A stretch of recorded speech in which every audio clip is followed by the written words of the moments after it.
Hey everyone, this one's going to be about a very nice topic that I've been witnessing as I've been playing a lot of games recently, and I think it's a great technique called the illusion of space.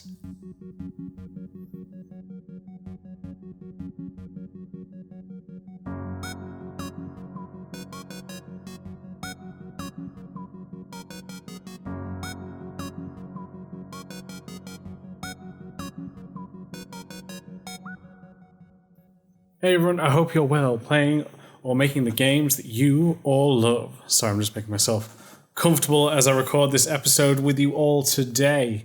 So thank you all very much for joining me. I hope that you're having a great morning, afternoon, or night whenever you're listening to the podcast. Whenever you listen to this, I appreciate your time, and it's really great to have you all here. Now this one is about, as I just mentioned in the intro, about that of the illusion of space. This is a great topic I learned about ages ago, but I sometimes feel like you don't get to see it as much these days because of the fact that we've got so many massive games now where there is so much you can do, so much where you can explore. And don't get me wrong, it's still a technique that is used, but compared to the limitations that developers had long before this era that we have, generation of consoles and games, and before open world games were as popular as they are now, this illusion of space has been such a great technique to help us not only with environmental storytelling, but also with that of selling the narrative of the game without even having to say a single word. And I've really enjoyed looking at this. So let's talk about the games that I've looked at a bit, and what am I talking about with this? So the games that I've been playing recently is that of the Metro series. They just released the first two, I believe, on Switch. So I bought the second one, and also I bought the recent one, the third one, on Steam as well. And also Black Mesa, which is, I believe, is the fan-based project of the remake of the original Half-Life. And looking at the opening sequences, they all have something very similar in common, is the fact on how you as the player start. So when I'm talking about the illusion of space, I'm basically meaning that when you're going through your level, you can still see parts of the world or parts of the building of the level that you're in, which you are not able to actually get into, but you can see parts of, and it creates a connection of that this world is lived in. So let's talk about the introduction on Half-Life 1 in Black Mesa. This is a very kind of slow ride into the start of it, because they really want you to understand where you are. You take on the role as Gordon Freeman, one of the most popular characters in video games history. I want to say this because I keep missing this every time we actually do an episode. And sorry, I've paused this in actual quite a vital time. We've done over 100 episodes now. Combination of essential reading, the main line, and Q&As, as well as bonus live streams. 100 episodes of the level design lobby. That to me is crazy. And in the span of just over 2 years as well. I didn't think we'd get to this. You never know how long. A friend was telling me a statistic where most podcasts die around the 14th episodes, as in people just won't continue them. So to say that we're over 100 episodes in total, I think on YouTube there's over 120 videos. In terms of Spotify and other podcasts, we have over 105, 106, something around that mark in terms of episodes. So yeah, wow. Just want to say thank you again for everyone's support during all of this as well. It's a crazy thing to think about. I don't know why I keep missing it, because 100 episodes is quite a big number. But yeah, no, I just want to say thank you very much. And great to see that we've done 100, and 100 more I'm sure will fly by as well in the next few years. So yeah, just say thank you again for that. And we'll actually get back to the topic at hand now. All right, yes, I was saying. So yeah, in Black Mesa and Half-Life's opening, they really try to set the scene. When you're going through the labs, you'll see a range of different activities. Now, what you'll find is you won't be able to actually interact with these. You're stuck on a mode of transport, or you're just walking through a space. We'll talk about Metro in just a little bit. But they're doing that to sell what kind of laboratory this is. Selling it as a high-tech facility with crazy stuff going on when you see that of aliens, these kind of spider tanks. And I can't remember, but I don't think you actually visit any of these spaces, which is quite a crazy thing. But that's part of the illusion of space, because you do that a lot within that's the whole point of when you're using this for your level design, that you show spaces, even if you can't reach them, you do it so that way the player knows that this space isn't just the corridor you're in. And that's part of the beauty of doing the technique of the illusion of space, is the fact that you will probably be in a corridor-like level, going straight from point A to point B, not much diversion from that. However, when you're seeing all of this happen, you really get a sense of being like, oh, what's behind this door? Or where are these people going? Oh, wow, what's that over there? And it creates that curiosity. And not only does it do that, as I mentioned earlier, it actually helps to build the lore that you're in.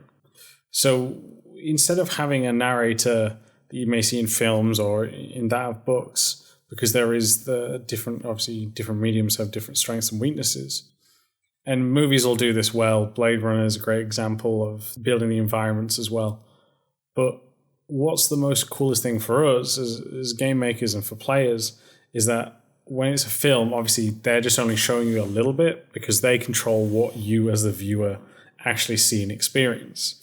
While in a video game, you can turn that camera wherever you want and whatever time you want, making it as if there's more to actually see. So that way you might actually miss something or just catch the end of a certain animation for it, which again sells what's happening there and piques the curiosity.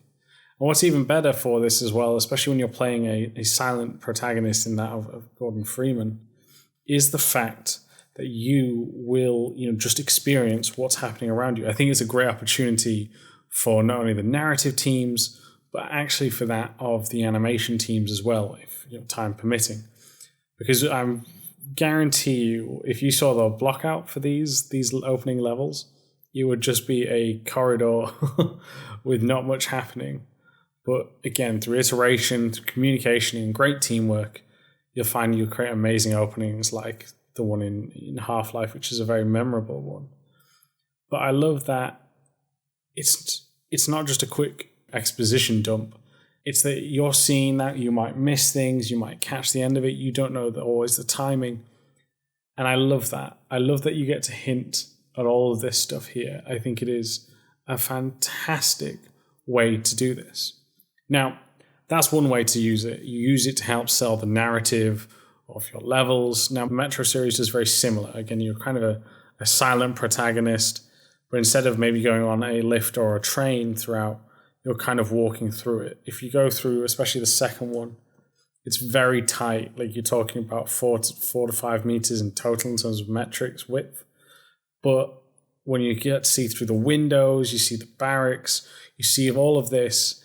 And by not only selling the story, you're selling the world that you're in. Like we just talked about in Black Mesa and Half-Life, it's a very grandiose space that you're seeing into, that you're on this higher lift, but you can still see a lot of the spaces around the player. So that way, it makes it feel like a much larger lab.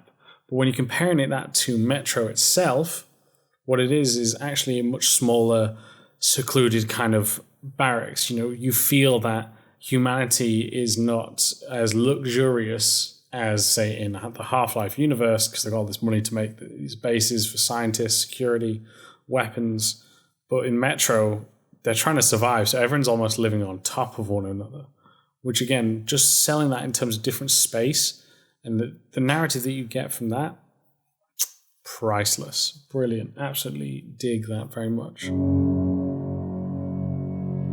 At Level Design Lobby, we believe everybody has a story to tell. Hobbyist or student, freelancer or veteran, we made it our mission to unite those who share our passion for creating and developing great games. Thanks to our generous Patreon backers, we've been able to do just that. So if you've already pledged your support, thank you. If not, you too can ensure the future of Level Design Lobby, helping us to create even more exciting content, collaborations, interviews, and much more. With awesome perks and rewards, whether you're a seasoned professional or just getting started, you're sure to find something for you. Want to share tips, tricks, and advice with passionate, like-minded developers? Our awesome community Discord has you covered. Fancy practicing your level design, creating strong portfolio content, and having fun? Then try our level design weekends. Or perhaps you want to individually discuss your work, hone your skills, or level up your career? Then consider our one-on-one mentorships. If you share our vision, then go to patreon.com/level design lobby for more information and to pledge your support. Thank you.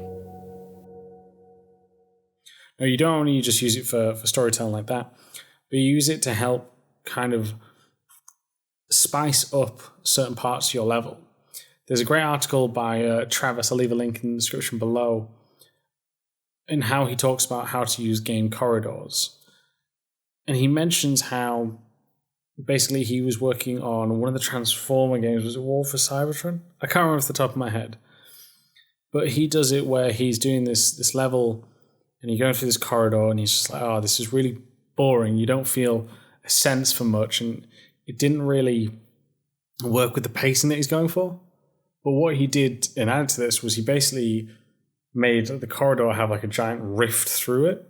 And the reason for this was because now you can see out into space. You can have animations of these ships flying across, shooting at one another, selling on the narrative that you're in a wartime, that even if you're in the downbeat moment, the war has not slowed down. And also, again, showing a bit more of the world, whether that be just the skyline, because it's very different to that ours on Earth, or as we say, having those ships fly across. By spicing that up in your traversal in your corridor, again, it can help just make it a lot more engaging for the player rather than just having a closed corridor that we're used to seeing. So again, you can use to sell the narrative for that, but also help spice it up. In the first Doom Eternal trailer, you see that as well, where basically you come through the train, there's this giant hole where you get to see your first glimpse of hell, of where Doom Eternal's set. And it really just showing you the overwhelming scope and how messed up the world that you're in compared to what you previously had it in Doom 2016. And again, it just sells that space. And you can use that again, comparing that to Resident Evil 2, where, and I mean old school Resident Evil 2, not the re-release, because how they introduced the brain licker is very different, right? You're in a corridor, it feels very tight, you have some windows, but because there are windows, there's obviously partitions of wall like blocking them off, so it's not just one giant window, it's window, wall, that kind of pattern. And then you can look outside, you see it's just raining, but then you see something move across the window. It starts to scare you and bring nerves to it. So they're using that again, not only selling that something's out there, but you don't know necessarily what it is. Using it for a glimpse of horror, but it's the illusion of something is outside the police station, but something's out there that wants to do you harm. Which again, great technique. The other example, and I would say that how this is used in as well, is that of dead ends. It's not often you have dead ends in games. But an example of like Uncharted 4, which anyone who listens to the podcast knows I'm a huge fan of Naughty Dog's level design. I think it's fantastic.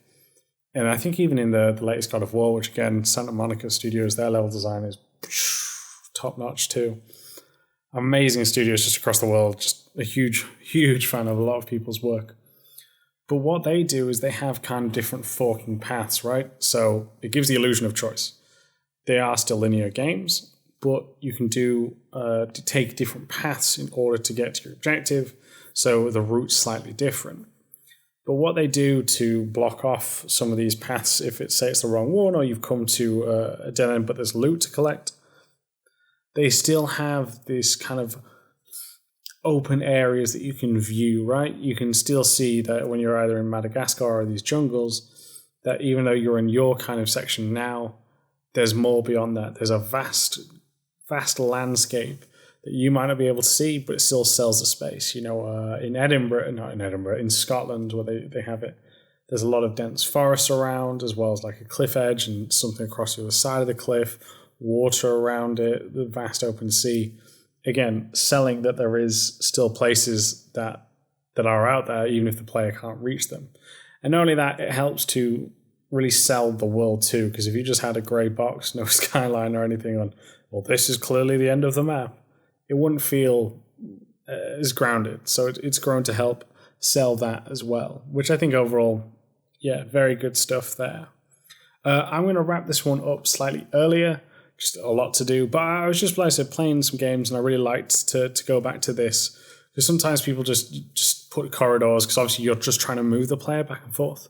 But think about how you can use windows and spaces to sell that, what you can use that for, how you can do it. I think there's a nice technique of when you're having a level kind of on top of itself, when you come, like say you've made some progression, you started outside, there's a fountain outside, say you've made your way up through this building, and then you eventually come into this hotel room, let's say, and outside the window, you can see that fountain again.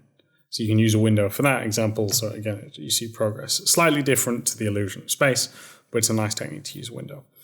But yeah, I hope that you all have enjoyed this. I've really enjoyed this little kind of talk and breakdown. I hope you liked this too. And just think about when you're making your levels, how you can use illusion of space. As I still think we have it, but we don't use it as much. And I think I'm talking a bit about that from my personal experience too, because I've only worked primarily on open world games. So, there's always a place that you can go to in terms of the worlds that I've helped to craft. So yeah, I think it's a cool one, really nice technique, and I hope you've enjoyed listening to this as much as I have enjoyed recording the episode. All right, everyone, stay pretty and beautiful. I'll catch you all. Oh, wait, sorry. We'll sum things up as always. If you want to reach out to me, then you can do so and follow me for bite-sized level design tips on Twitter @MaxPetz. If you want to email into the show, you can do so, which is leveldesignlobby@gmail.com. And you can support the show, which is patreon.com/leveldesignlobby, and help make sure that we keep producing great content. All right, thank you all very much. I'll catch you all next time.